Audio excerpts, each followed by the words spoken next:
Okay, that's enough of that. I'm sorry, people. I own a damn network. If I want to cut music off early, I can. That's just all there is to it. I don't like that 30-second count in. Tonight we have Dave. Wait, what was that, John? Well, I'm sorry. Somebody just right as I'm getting ready to say your name, somebody just blurts right into the other ear. I'm like, no, just no, no, we're live. Actually, sorry about that, dude. No, yes, just call me after the show. Sorry, it's one of our other producers. I guess he didn't realize we were live. Sometimes, because when I do the Joe Montaldo show, they're always a little weird because it's usually UFO on the covers on Wednesday nights, news on the flip sides on Friday nights. But anyway, we have Dave Hendrickson on. I still tried to mess it up with us tonight. He's the grand prize winner from Writers of the Future this past volume 39. So first off, I didn't even get to meet you. I mean, I'm flying all over the place. I was there for 8 days. Still did not get to meet this man for maybe more than a second, probably, but still. So first off, before we even talk about the big win, how was this whirlwind event? It was fantastic, actually. I had no idea what I was getting into when I entered the contest, and I was rather surprised when Joni called me up and told me that I was a finalist, and that when I won the Q3 part of the contest, she mentioned that there was going to be a workshop and they were going to fly me out there and for a week, and I was just staggered by the size of the event. You know, the first time I went out there, I was too. I was kind of like, because I know John, the owner of I mean, no, not the owner, the president of the Galaxy Press, and I'd met him about 4 years ago when he had asked to be about a show on a network, and I said, sure, we're always looking for new shows, and we're always looking for things like this because we have a big, huge, wide audience that is into everything, and we got a lot of people that want to be writers, inspiration to be writers. We got hosts on our own network that are published authors, so it's we're always looking at that. We're also looking at the illustrators, but we're also looking at a whole realm of other stuff while we're talking. So it's always nice to have people like you on. And long story short, he kept telling me about this Writers of the Future gig, and I'm like, my face went. I felt sorry for him because I know my face went the first. I'm like, really? What are you telling me, dude? Because we just had some bad influences with some up in New York. It was supposed to be these big writer gigs, and they did all this stuff for the writers and the authors, and they didn't have anything to do with illustrators. And I went up twice, and I went first to one to the other, and both times I was just sadly disappointed. So John calls me. He goes, "I want you." He said, "This is our first year back because they had the 2 years come back from COVID." He said, "I want you to come down and check it out." I said, "Okay." And I got to say, I was like you. I was impressed. I really was. There was a lot of work goes on. So, which you? I know. So, Joni's got to be one of your favorites right off the bat. I know Oh that. yeah, and Tim Powers Oh, and was Tim there. Powers is great. I love Tim. Tim's got something he likes to carry around with him all the time, but I can't tell y'all because it'd be free advertisement plug. So Uh, he wouldn't care, but I can't tell y'all because it'd be a plug. But he never goes out anywhere without one. I got to give him credit for that. I was like that. I used to, man, I always have one in my hand. And no, I'm not talking about cigarettes for anybody gives me bad ideas or bad thoughts. It's not that bad, people. So you get there. So what day did you get in? got in Sunday, there Saturday night. Saturday night. Okay, you were Right. same time I was then. So you get in. Who meets you? Joni meets you. Yes. Yeah. So And you say, and of course you've been on the flight for I live in Virginia, so it's it's a 6 hour flight coming yeah, it's a nice gets flight. across Yeah. the jet stream, and so it's obviously been a long day. I didn't have much sleep the night before, and you're really not processing very well. So basically, you're just looking for a place to settle in the night and get your head straight. But I met a really nice guy. I actually ended up rooming with Sam Parr from England, and Oh, I met Sam a we couple had a great times. time together. And he's an interesting character. So sorry guys, because I have no idea what just happened to my game. I'll be playing with it while I'm talking, but I'm not sure what just went on here. That was a very strange little thing in itself. But yeah, no, I met him, and everybody there was interesting. Yes, So so wide range of people. yeah, so you're with the authors, you're hanging out with the authors, and there was a lot of good authors, a lot of good people there. I know there were some past winners there too. A matter of fact, oh, I can't do it. I got to get my camera face. I got to plug Steve. He's a friend of mine from years past. One of the other winners, and you'll notice I'm honest when I tell people when I meet him or when I get him on the air and stuff. You will see when I get the camera come back on. You'll see his book is actually behind me back there. with, of course, L. Ron Hubbard's Writers of the Future, the Illustrators of the Future, book 39. God, the anthology was great, guys. I actually, and see, this is weird for me because usually they send me an audio copy or an advanced copy. Yeah, there you go, right there. That's it. Yeah. And so usually, I'll usually read it on the plane going in. I'll usually read it once before that, but I like to read it on the plane going in because that way it's fresh in my mind when I'm meeting all these new people for the first time. So, I just like to do it that way, and I got an idea what stories I want to check into first. This year I didn't get to do that. This year I didn't get it till I got there, which of course made it a pain in the what, because I was playing catch up the whole time. So I'm reading the book going along and playing catch up. So, and it's hard to really get everybody's in your head when you're doing it that way. But still, it was nice to see y'all up on stage, man, all decked out, y'all's tuxes and stuff, and looking pretty, man. That's right. It's, looking sharp. So, I mean, how'd you like the class? I know we can only talk so much about the classes, but still, how did you like them? And did you feel like it was worth the trip? Or definitely. So, to my mind, they sort of broke down into a couple of different categories. There was they talked a lot about, there's some classes on basically craft. Jody, Tim, Nancy Kress was there. She's like won the Nebula 6 times. Yeah. She was really very knowledgeable, and I got a lot from her for her seminar. And then they also talk a lot about the world in which you're going to have to exist as an author, the publishers, the agents, yes, book deals, social media, all those things. I mean, things which you can read about a little bit online, but you don't really have a good feeling for it. But actually having people up there telling you about their own personal experiences, it was just incredibly informative. We learned just a hell of a lot. Yeah, I mean, it's a fabulous setup. I got to say, I love the way they do it.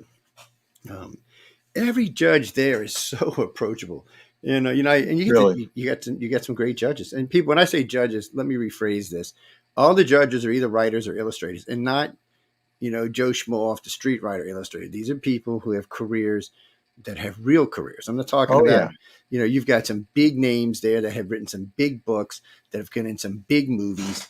And I mean, Dune was there, which is represented. The new Dune's coming out. I talked with him for a while, and it's just Tim's got all kind of stuff to his credit. Well, I'll be all night. If I did it, that would be all night getting into it. But I mean, he's just got a list, and he's got some very famous ones to it as well. So, what is it?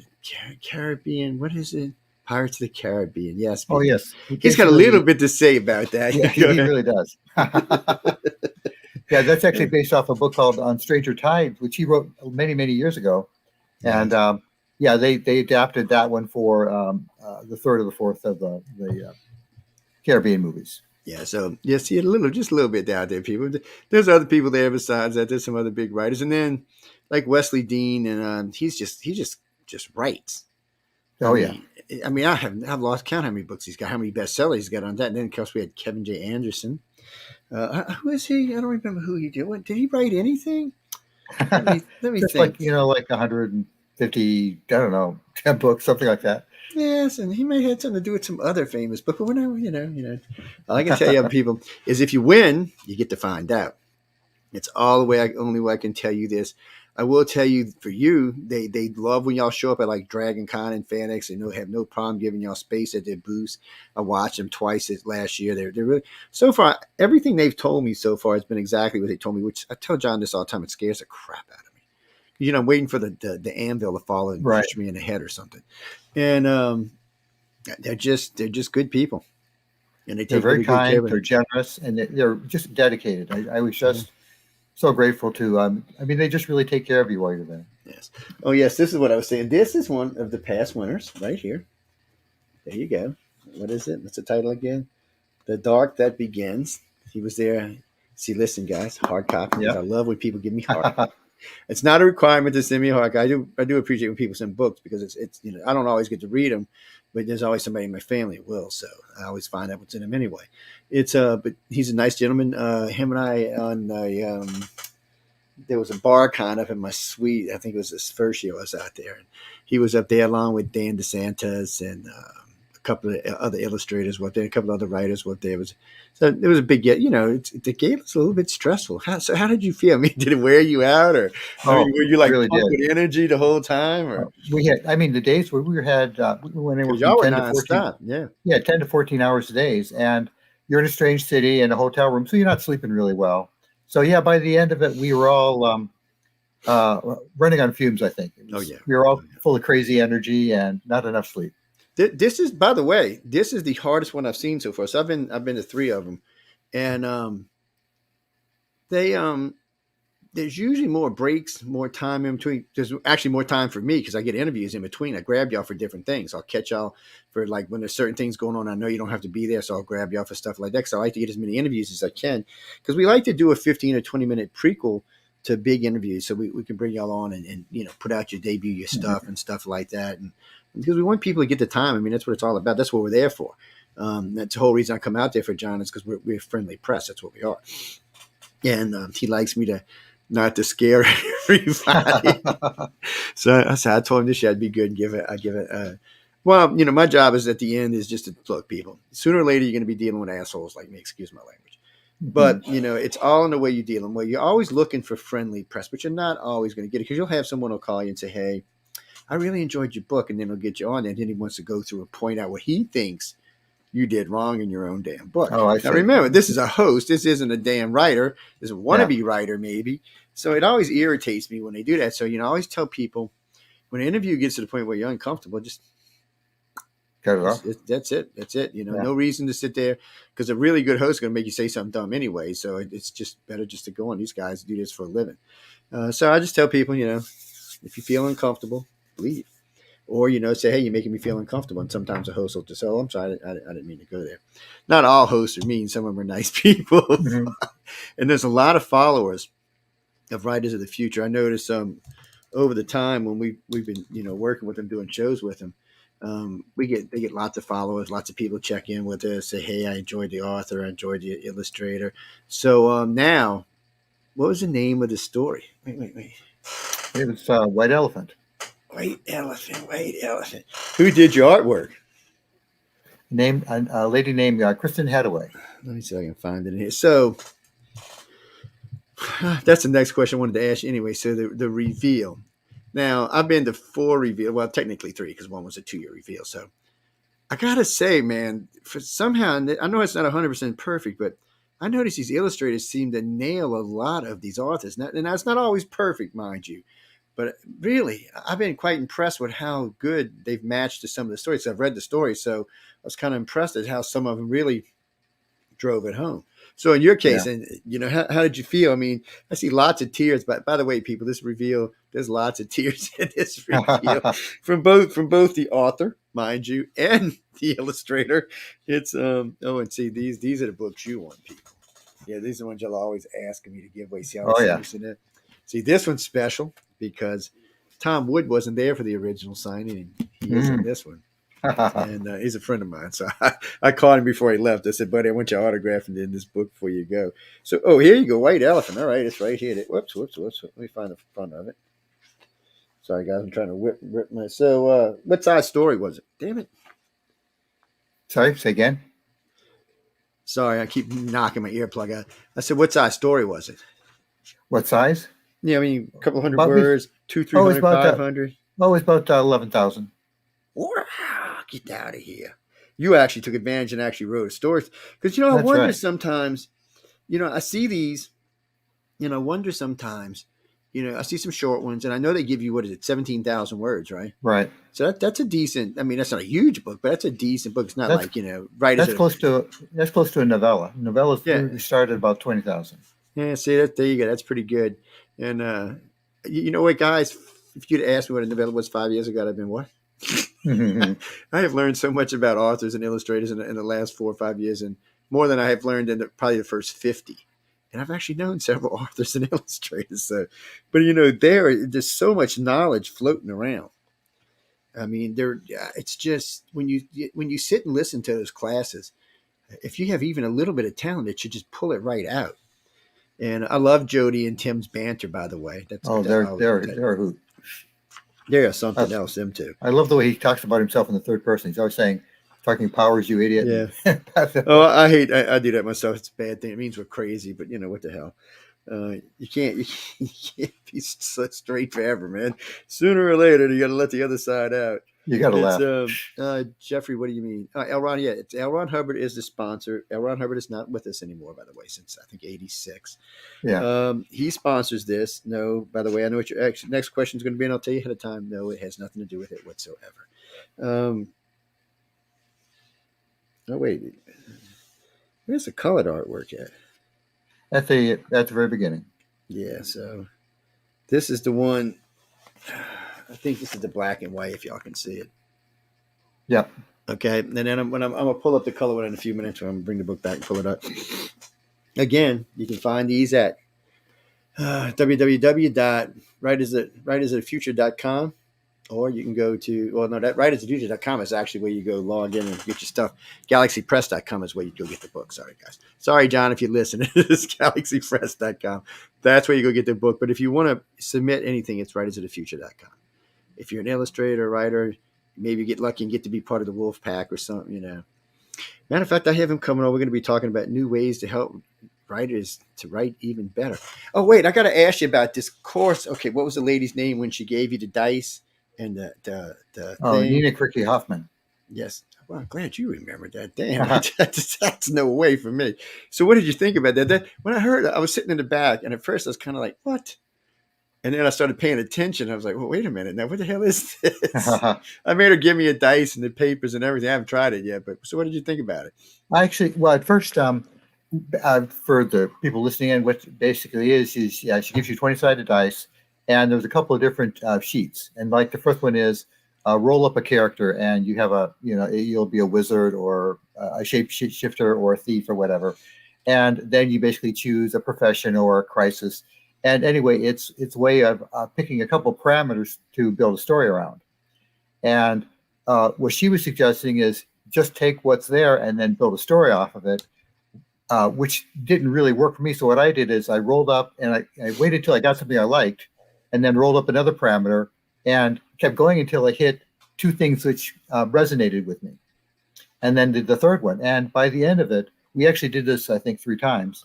I actually came up with one, but possibly 2 stories that I can write from that, which is rather interesting because these are stories that I never would have thought about writing, but now they're in my head, and I know they're like I'm kicking them around in the back of my head, and probably someday soon I'm going to sit down and try to write them. So it was an interesting exercise. I listened to it. I was kind of like, well, it's not helping me. It'll be fun for me to try. I'm gonna give it to my son, let him try. He likes to write.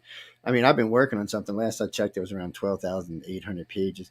Usually, when I'm up there or down there, I should say, or what's over there, sideways, sideways. So when I'm sideways over there, I usually get some time in it because I'm up late. But this year, since we added the Roku television network into our network, and my host, Michelle DeRoche, I shouldn't say my host, my station manager, Michelle DeRoche, has been adding shows at a record rate. So I've been like nonstop this, which is good. It's what we want. But, it's a lot of people to keep track of. So, by the way, there's lots of people you can come talk to. A lot of them are authors, too, and they like to talk to authors. Yeah. And, so, we have, professional authors that came on the network that just like to chat.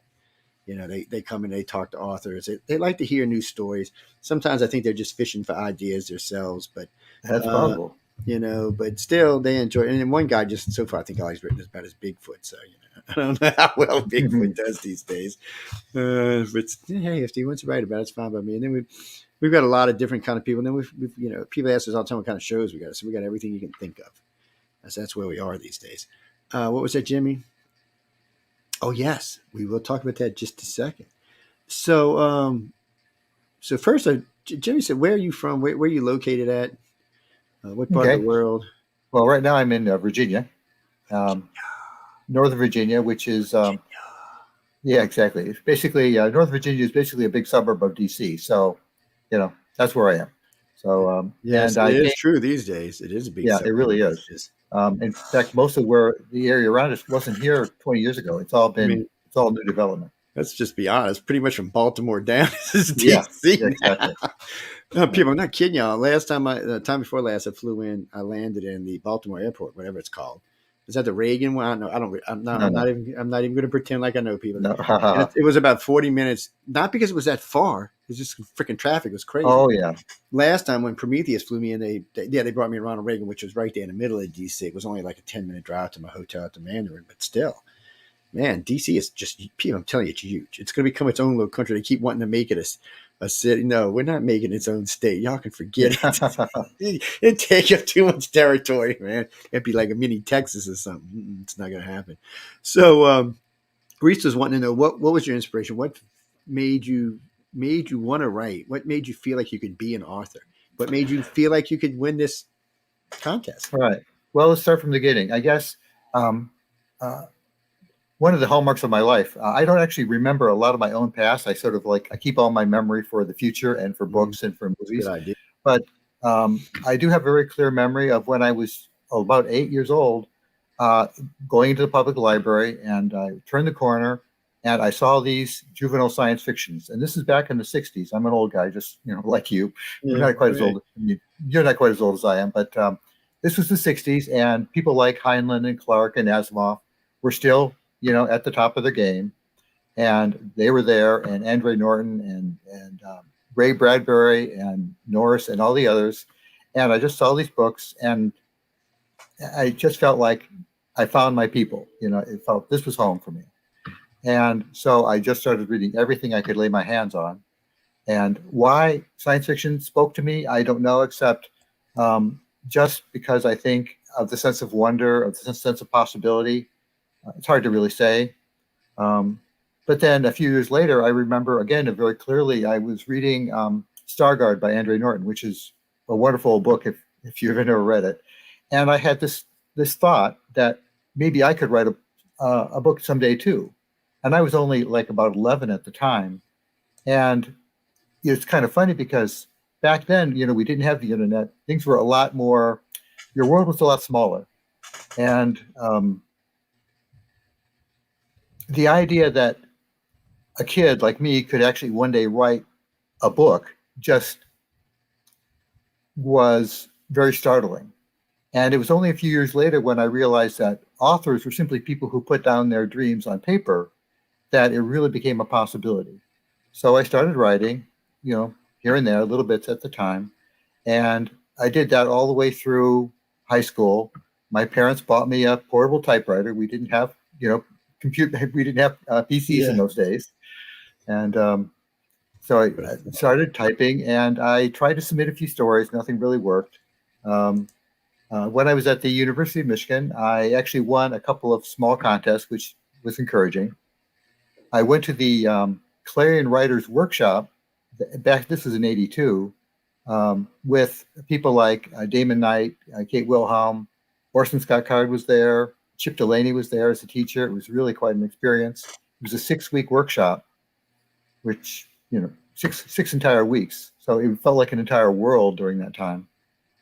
And oddly enough, I'm getting off topic a little bit here, but two of the other people at that workshop as students were Dean Wesley Smith and Nina Karicki Hoffman. And obviously they went on to big stellar careers in writing. I took a different path. I ended up getting into programming. I spent 30 years as a programmer.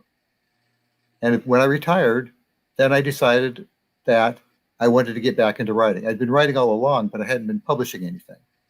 So I started putting together some stories. White Elephant was one of them.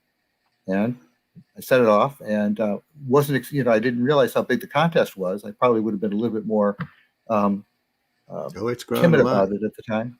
But they called me up and said I'd won. So it was.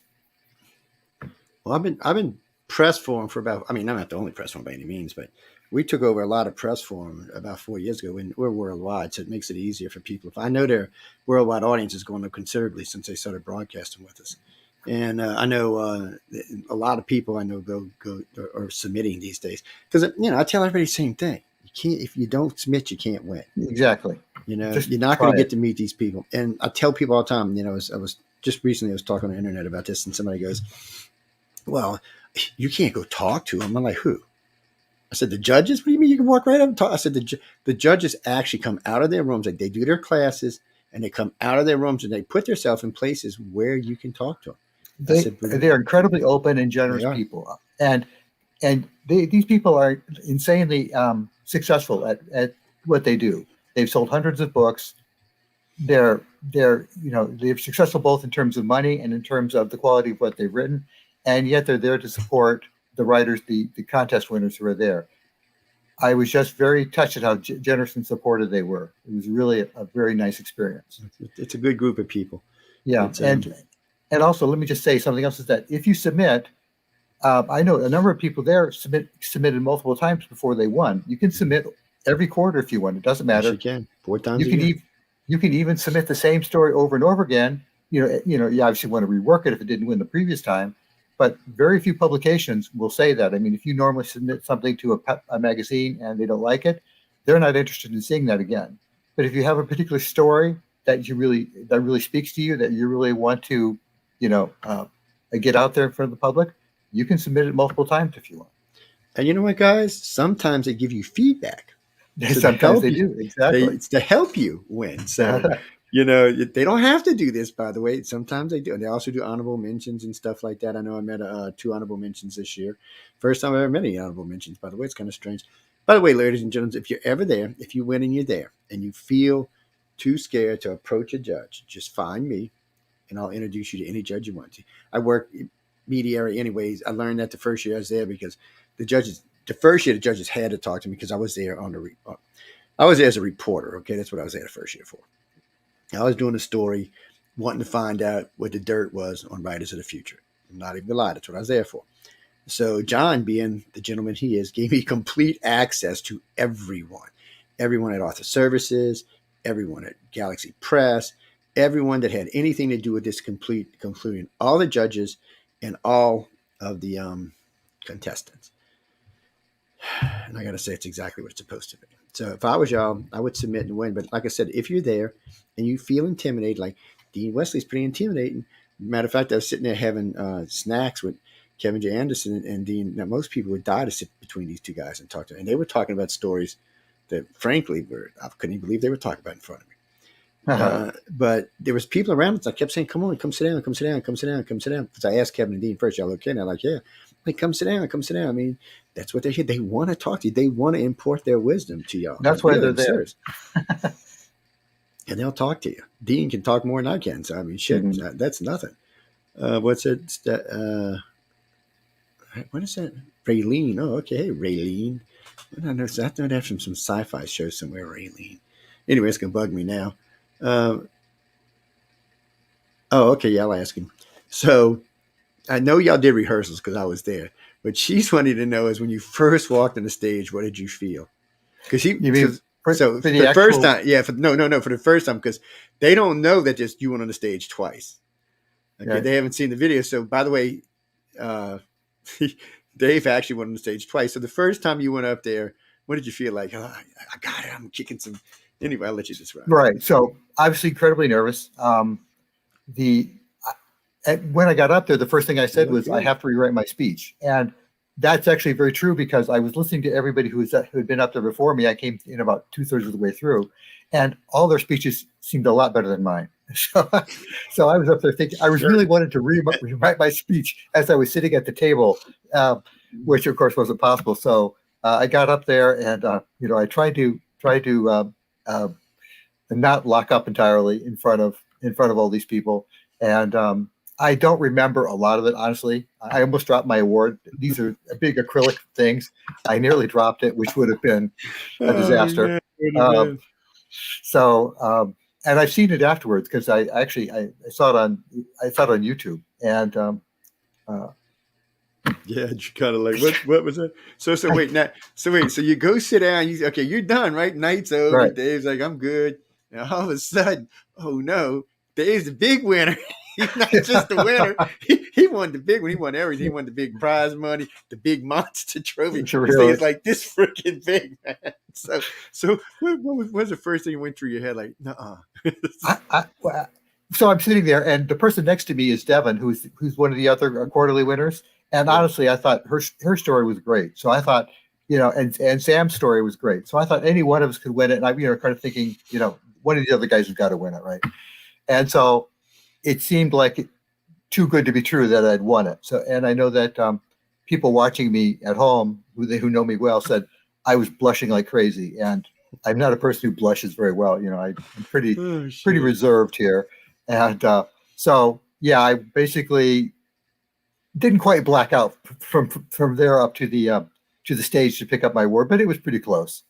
And once again, I had to basically my one of the things that John had told us when we were doing our prep was that the grand prize speeches generally were worse than the other ones because everyone had basically said what they wanted to say the first time up. Yeah. And they weren't expecting to win. And so they just sort of ad-libbed it. So Devin, myself, and Sam, Marianne, the other winner, wasn't there, but the three of us basically wrote secondary acceptance speeches. But they weren't as elaborate as the first ones because one thing we'd already said, everything we wanted to say the first time up. That's true. And if you think about it, there's only 1/3 chance of winning the second time. So our speeches were all shorter. And so when I got up there to accept the second award, I had to ad-lib because I felt like what I had written wasn't long enough.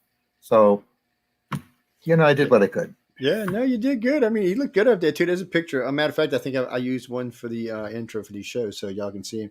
He looked sharp up there, standing up there. I mean, he didn't look like he's about to pass. Damn, trophies weigh a ton, though, guys. I know. Yeah, they big old, the big ones. So, and by the way, I know Carolyn, I had seen you ask that earlier. No, only the 4-quarter winners are up for the big drawing.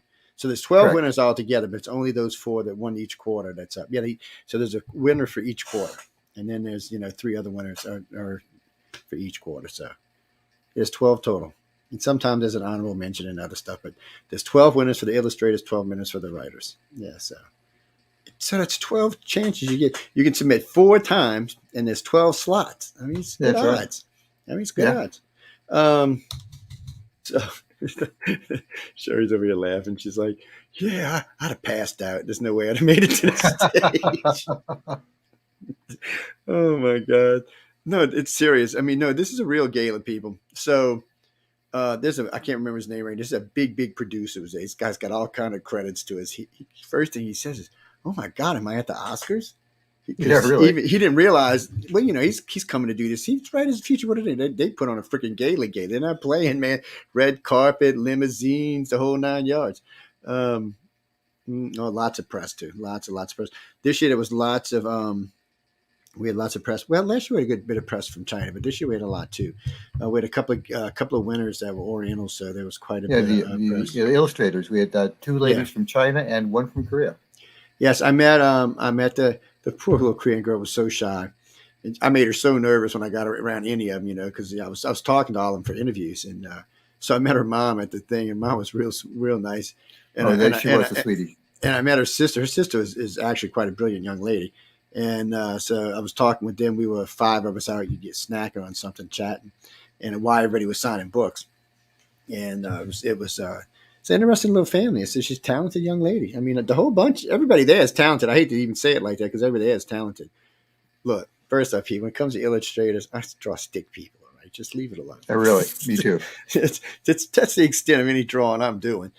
Even though my wife's children, they're all very, very talented. They very, but not me. No, my son can write, but he's also can't write. He's a stick drawer. He might be a little better than a stick drawer. I don't know. What's up, Brenda? We got a couple minutes left. Oh, and I missed the other Brenda from LinkedIn. Sorry I didn't see you up there. If you catch the archive, let us know. What is it? Oh, okay. So she's. I know we can only talk about this so much because John will shoot us, but the daily routine. I mean, what kind of class? I know we talked about the one where you're. Oh, yes, we got to talk about this one. So how'd you like Let's Write a Story in 24 Hours? Oh, that was wild. So basically what happens is Tim Powers walks around the room and gives you all a prompt, some small physical object that is supposed to help you generate your ideas. And other people are getting like mysterious remote controls and pottery shards. And I'm looking at all these things and I think, oh, I can write a story about that. And I can write a story about that.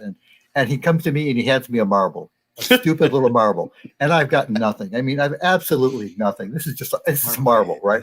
So, and then basically they send you off, and they basically say come back in 24 hours with the story, and it's got to be at least 2,000 words long. They say don't give us a 20,000 word story. We don't want to read it. Just make it, make it a good short story. So we all just scattered to the winds with the idea of trying to come up with some idea for our stories, and they pair you off with another of the writers so that you can bounce ideas off. You're not collaborating a story, but if you're stuck, if you want somebody to bounce ideas off, you go to this person. So I go back to my room and I get this idea for a story. I say, fine, I'm going to write this story, and I'm starting writing. I've got 1,000 words down on paper. And then I realized I got a problem because I'm actually writing 2 stories. At some point, story 1's turned into story 2. And shit. I say, okay, this is scary because, that's not a good thing. And I don't have an ending for either one. But I said, well, just keep plugging along and see what happens. So I write another 1,000 words. And by this time, it's about 5 o'clock. And it's worse because I definitely have 2 stories and I still don't have an ending for either one. And so I call up my writing buddy, whose name was Brittany, and I basically say, help. Give me some help, please. Really. She's in the same situation for a different reason. So we get together, and her problem is that she's got a story, but she doesn't know how to end. She's got a lot of, it's too big of a story to write in 24 hours. She's probably got a 12,000 word story there. So I'm trying to help her cut her story down to something manageable while still keeping what it's doing. And she's trying to help me, but my 2 stories aren't going away. But I come up with a third idea for a story, but that's going to be a really long story. But on the way back from her room, I get an idea for a 4th story. So that's the one I start writing. Now, in the prep for doing the story, Tim Powers is saying make it 2,000 to 5,000 words, but don't make it present tense. And he's just a funny guy because he gets really irascible about things. He's really making fun of himself. He says, but I don't want to read any present tense stories. So I get back, I start writing the story. I'm about 1,000 words into it. It's about 11 o'clock at night. And I think, oh my God, it's a present tense story. I said, Tim Powers is going to hate me. So I say, well, screw Tim Powers. I'm going to write it present tense anyway. I did. And so do what you got to do, man. I kept writing the story and I finally finished it. And so I said, fine, it's present tense. I don't care. It's done. I go to bed. I wake up at about 5 o'clock in the morning and I think, I've got to rewrite this story. So I go off and I don't want to wake my roommate. So I go off and find some chair, some lobby, someplace. I sit down and I rewrite the story in past tense. And that's what I turn in. But I'll have you know, and I don't know if Tim is watching this, but I've had people read both versions and they like the present tense version better. So if it ever gets published, it's going to be present tense. Well, there you go. Well, Tim wants what he wants. I know. I think in a lot of cases they just get tired of reading certain things. I know. But it was really funny because I looked out and it's almost like, yes, my heads had slipped for the last hour. Like somehow I didn't realize what they were doing for all that time. No, Jack, we got to go ahead. Go ahead. Okay. No, what were you going to say? I didn't mean to cut you off. Oh, just everybody had a great time writing their stories. There are actually some excellent 24-hour stories in there. We've all published them online. We've got a Discord forum server that we're dropping stories onto, and I've read some of them. And even the 24-hour stories are publishable.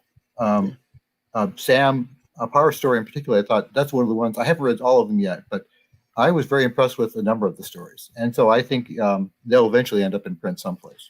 Yeah, and there's a lot of inspiration there. When you start thinking about writing, there's a lot of big people that to be inspired by. So I don't know if that helps because like I said, so just so you know, when I finally finish whatever this thing is I'm writing, which will probably be like 100,000 words, I'm putting it in a vanilla envelope. I'm gonna print it all out and I'm sending it to Emily and say, "You said it right. You're gonna be the one that edited it." I said between the grammar and the edit mistakes, she'll probably commit suicide after a week. She stays on me. She's always, I know you got to book that. If y'all know who Emily is, we're talking about Emily Goodwin. She's vice president in charge of pretty much everything that John's not doing. And they have a real good chain of command over there. They got a lot of good people over there. And to answer your question earlier, Delene, Author Services is like a branch. They're just in charge of all the Galaxy does the nonfiction. I mean, the fiction, and they do the nonfiction. Sorry, I couldn't get it out right. And so that's pretty much how it is. Yeah, well, authors. No, not Arthur C. Clarke. Why did you say? See, you almost made me screw up. Uh-huh. L. Ron Hubbard has both nonfiction and fiction. So yes, he has quite a bit of things to his credit. I mean, he's got. I had the whole complete collection at one time, and I had a pad that got just took and got back, and then I don't know, it just finally died. I don't know what the hell happened to it. Yeah, but anyway, by the way, anybody who wants it, you can go over to galaxypress.com and get you one with all the works on. You get a pad. You can get the little pad, you can get the little stick, you can get the whole 9 yards, or you can get the big iPad like I had and carry it around and use it. It's a great thing. Mr. Dave will be on there as well, so y'all will be able to check him out too. Yeah, all this stuff goes up on there. It's all for sale. You can go get book 39 right now. If you look back here, there's 36, 37, and 38 right there, which is where 39 was hanging out just a few minutes ago.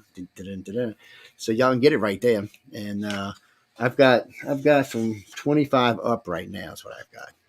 And well, we give away a bunch of. Yeah, I still got some. I got to get out of my house before my wife kills me. I'm still alive, which is a good sign, but still, we don't know how long that's going to last. And real quick, guys, before I let you go, because I know we got to get out of here, because I'm actually a guest on someone else's show. This is the artwork we were talking about earlier that you can actually see in color. Yes, it's just a beautiful piece. It is. It's a great piece. Now, does that tell y'all the story? Now, remember, he told you the name of the story just a little while ago. So does this bring you to the story? So when I look through all of these, see, it intrigues me because I'm trying to think, what is this connected to? What does this actually represent? It's all of them the same one. When you go through all the different artwork for all the different people, you know, it's like any cover in any book. Does it sell the book? Because you want the cover to sell the book. You know, I talked to a lot of the illustrators, and you know, that's their goal, is to create covers that can sell books. And you know, of course, and this is the cover of this one. And of course, this is one of the judges here. Yes, he does quite a lot of illustrative work. I think he made his first big money off of a fire or something or another. Oh, I think it was was it a phoenix or an eagle? I can't remember. He told me too. He drew it, and it went on. You know, remember in the old days, he had the black posters with the fire thing on it. Well, right. The first one was his, and I think the first one sold like 2 million copies. You know, people did things with $20 a copy back then. Now, that's a lot of money you're talking about. Now, I'm sure he only got a share because, of course, with these are big companies you're talking about, and they're going to get the majority. But still, I've seen a lot of his work. I know a lot of the companies he works for these days, and frankly, let's just say he's comfortable and leave it at that. Mm-hmm. So who I'm going to talk about, he'll be a guest on the show. He was just recently a guest on the show. He comes on and talks a little bit about it, just different illustrators. We're going to have, eventually you'll see all the winners of all the authors and all the illustrators will come by and say hi to everybody. And y'all can look at them and you can see, you know, what the competition was for this year versus last year versus the year before. It's always different. The people are different. Sometimes you have more inverts, sometimes you have more experts. It just depends. I didn't say experts, doofus. Never mind. Anyway, you know, you just never know what it's going to be until you get there.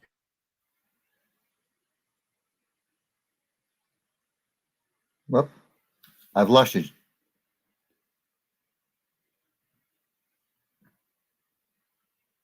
Joe, I think you muted yourself. I don't know if you can hear me, but you're on mute. Can you hear me? Nope, you're showing. No, I got you. Okay, there you are.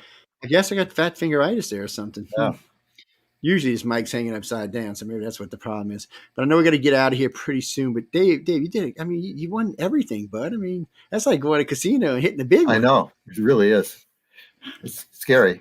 So this ought to help you in your career too. I mean, I keep in touch with several of the authors from past contests, and I know a lot of them do quite well. They're always trying to get me to join their writer boards. I said, I'm not reading your stuff, man. Forget it. I said, when you get a book, send it to me. I said, that's different. I said, just reading for the sake of reading. I don't have the time for that anymore, guys.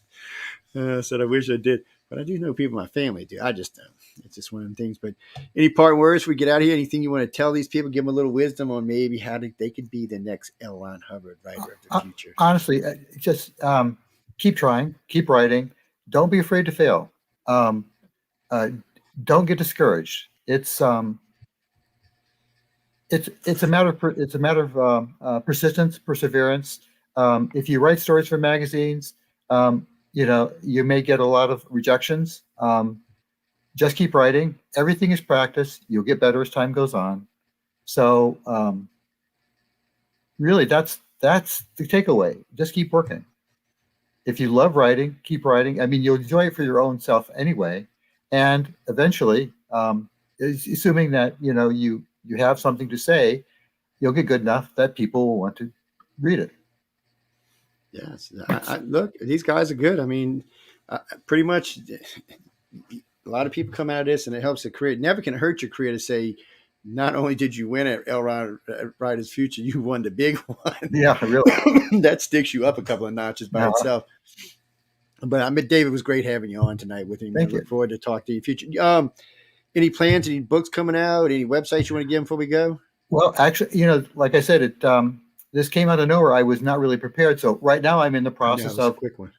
putting up a website. I don't even have business cards. So I'm getting into social media. I'm doing I'm doing what I should have been doing a few years ago. That's okay. But it'll come there. And I do have a number of novels already written. So I'm looking around trying to decide whether I go the traditional publishing route or whether I go independent, those kind of things. So this coming year for me is going to be a very busy time. And this is like you said, this is a real opportunity, and I need to take advantage of it. So that's what I'm going to be doing. You need to jump on it. So, are you getting new books? Are you getting anything out and ready to go? Or you got something you need a little help advertising? Give us a holler. We'll bring you on, talk for an hour or so, and let people know. You get your website. Let me know, and I'll stick it up next time. I'll add it to this archive when you get it, just so we don't know it.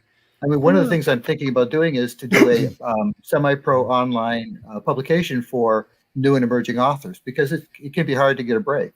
Yeah, and so I thought that would be something I don't know about the financing yet, so I have to figure out how much it would cost. But that's something I'm definitely interested in doing. Well, it's doable too. And with the internet, there's a lot of stuff doable now. A lot of pre-created softwares are out there and stuff like that. Things you can get in that'll help you take some shortcuts here and there. And look, I spent so much money in the beginning of radio. Now it's so much easier to do than when I got into it 25 years ago. It was a nightmare. We had to have hybrid boxes and phone lines and all kind of crap and wires running everywhere. Today it's just a couple of computers. Sends it out to 200 countries, man. This boom, it goes out to all 200 countries like that. It goes out to all kind of American cities too. It's funny. We brag a lot of times, but I got to go. But we go out to 400 American cities now. People, some of them cities, honestly, got 1, 2, 3, 5. But you know what? Them 5, 6, 7, 8 people tell the city next to them, tell them about it. And that's 5, 6, 8. Nothing. It's a big country, people. It's a big world for that matter. And we go out all over the place. So I want to thank you for coming on, Dave. Y'all be sure to come check him out. He's going to be. Got fame. We might even see a movie out of this guy in the future, man. You always write a Pirate of the Caribbean. Tim, I'm just kidding, man. Don't hurt me, man. I'm just kidding. But really, true. I wish you all the best, man. Like I said, you get anything, just let me know, and we'll get it help you get it published, man. Okay, thanks. Thank you, man. And guys and girls, I gotta go. I'll be on Michelle DeRoche's show in about 10 minutes. Yes, I'm her guest tonight. Dave was one of those things that was kind of a fasting tonight. I've got X amount of times open for Writers of the Future. So, and Carmen's a good friend of ours. He said, okay, look, I said, okay, that's cool. I can do it. No problem. But Dave, thanks for doing it in such a quick thing. Guys and girls, come back and see Dave, and the archive will be up, and I will talk to y'all again in a few minutes. Good.